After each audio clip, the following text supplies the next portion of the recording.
So, continuing from last week's video where mommy and daddy are the source of all your life problems. Not that kind of mommy and daddy, you perv. Kidding.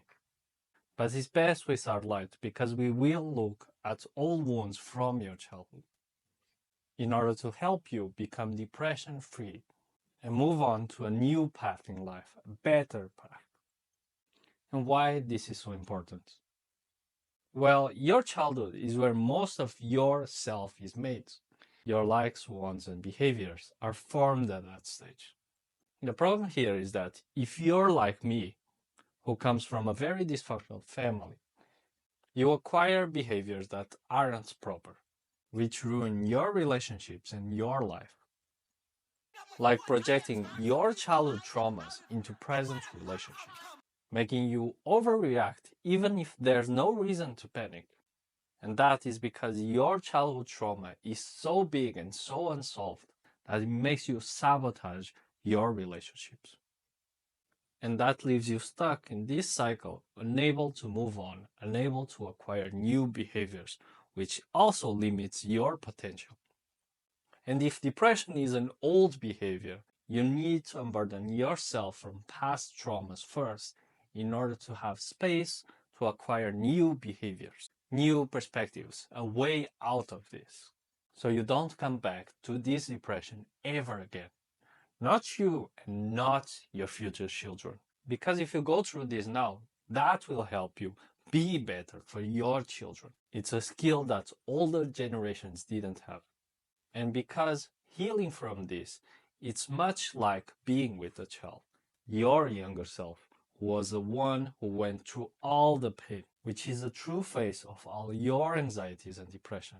That child is still there, a very hurt and scared child. And you don't get to move on from this unless you go back and help that child. That's why my previous video was about preparing you to be the person needed to help that child. In this video, we will talk about your childhood, and I will give you the last 3 steps in order to free you from old demons that keep haunting you. Before starting, I would like to ask you to like and subscribe as it helps me, and share. Because if you are here, you know how much this sucks, so it might help someone. Do it because you know how much this condition hurts. Do it so no one has to face this alone. And do it because you are trying to be something better than now. Now let's go help that hurt child. So the first step is understanding. Not just you, but everyone else. And I know what I'm saying might be very hurtful to you. But when you got hurt, you were a child. You didn't have the maturity or the intelligence to judge others properly. So you might have blame without knowing the full story. And that just worsens any negative feelings you have. Because if your resentment isn't rooted on reality, it just creates more frustration of not having all the pieces fit. And remember, we are here for that child. So ask, what does the child need? Does the child need more reasons to be mad? What understanding does is that it gives you a bigger field of vision. And the more you understand, the less scared you are of it. Knowledge is power, and that makes that child feel safer, making all of this easier to deal with. Look, I still got to know the era without phones and social media, so I know how much dumber we were before the internet. What was right was just an idea in your mind. There wasn't any information or a place to discuss about this. And if you had crappy friends, even worse. If it wasn't talked about, it was just something you had to suffer with. That was normal, even if you were deeply traumatized. You just had to let it eat you from the inside. That's why I read so much about depression. This wasn't talked about before as now. And that still isn't that extensive. Psychology is at most 140 years old. That is 2 or 3 generations. And those times were undoubtedly worse than now. Like my parents come from a very tough era. My father would dry fish skin in the sun to get it saltier, and he would suck on it, and that was lunch, with the side of a belly pinch in order to distract himself from the hunger. Those times don't exist now, but the behaviors still do.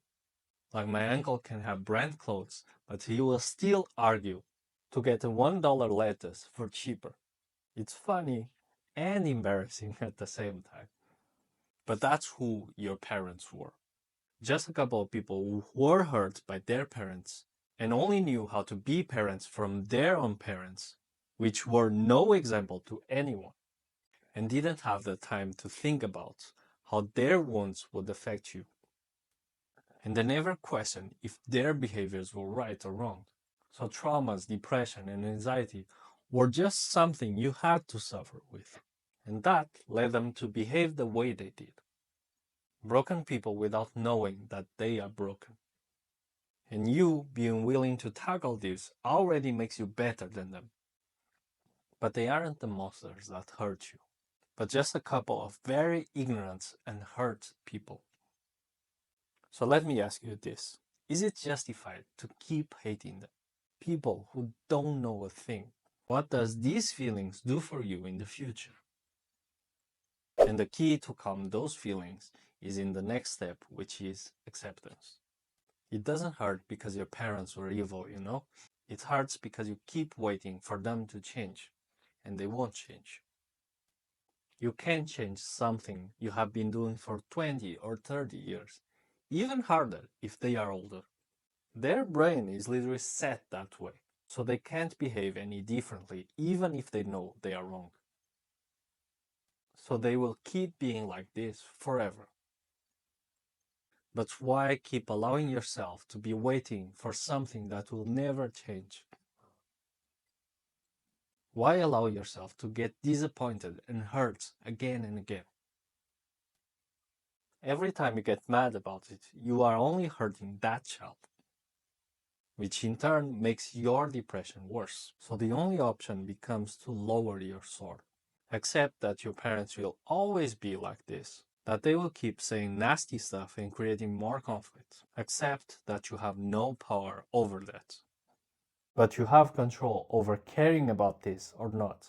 And accept that the only thing you can do is make yourself happy. That is your only responsibility. And it's not trying to fix your family's problem. And you don't have to feel guilty about it either. Because what every parent wishes for their child is for them to be happy, even if they don't show it. And this leads us into the last step, which is forgiveness. Forgiveness isn't mercy you give upon others. Forgiveness, it's mercy you give upon yourself, to not be stuck in pain and hate anymore, to not keep thinking about things that won't change, and to give yourself an opportunity for a new path, a better path. So forgive your parents, which are just a couple of people who are very ignorant and hurt and are incapable of changing.